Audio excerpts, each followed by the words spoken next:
Você já se perguntou por que a Terra é redonda?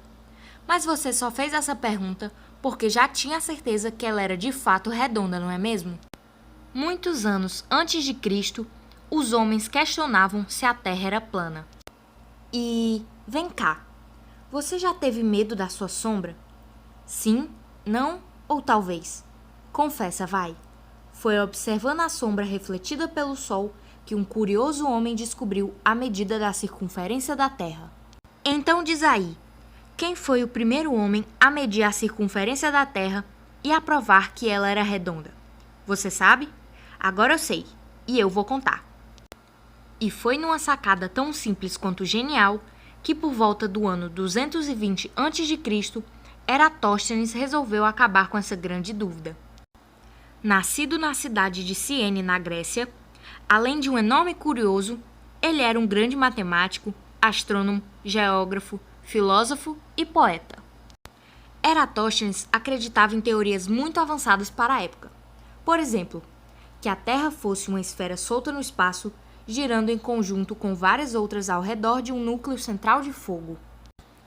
Na cidade de Ciene, onde ele nasceu, no dia mais longo do ano, ao meio-dia, uma estaca em posição vertical não projetava sombra e o reflexo do sol podia ser visto na água no fundo de um poço. Eratóstenes, então, fez o seguinte experimento. Verificou se em Alexandria, no solstício de verão, ao meio-dia, as estacas verticais projetavam sombra. Para medir a circunferência da Terra, ele baseou-se na observação da posição do Sol na cidade de Alexandria e Ciene. E pensou, se o mundo é plano como uma mesa, então as sombras das varetas têm de ser iguais. E se isto não acontecer, é porque a Terra deve ser curva. Eratóstenes sabia que a distância entre Alexandria e Ciene era de aproximadamente 800 quilômetros. Não se sabe ao certo se ele havia contratado homens para ir com ele ou se foram sozinhos medir esta distância em passos entre as cidades. Enfrentaram declives, desertos e até a travessia do rio Nilo. Eratóstenes mediu o ângulo de 7,2 graus que os raios solares faziam com a vertical em Alexandria, concluindo que ele era igual ao arco de curvatura da Terra entre as duas cidades.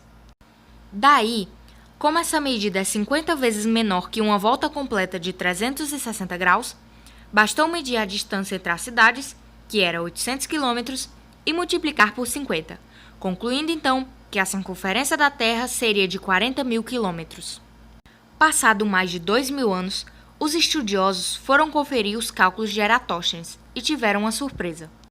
A nova medição, realizada com equipamentos de precisão e modernos sistemas de cálculo, resultou numa cifra praticamente idêntica à do grande gênio da observação, 40.075 quilômetros ao longo da linha do Equador. Consta que, ao ficar cego e não poder mais praticar seus estudos, ele teria caído em depressão e morrido na cidade de Alexandria devido a uma greve de fome. Olá!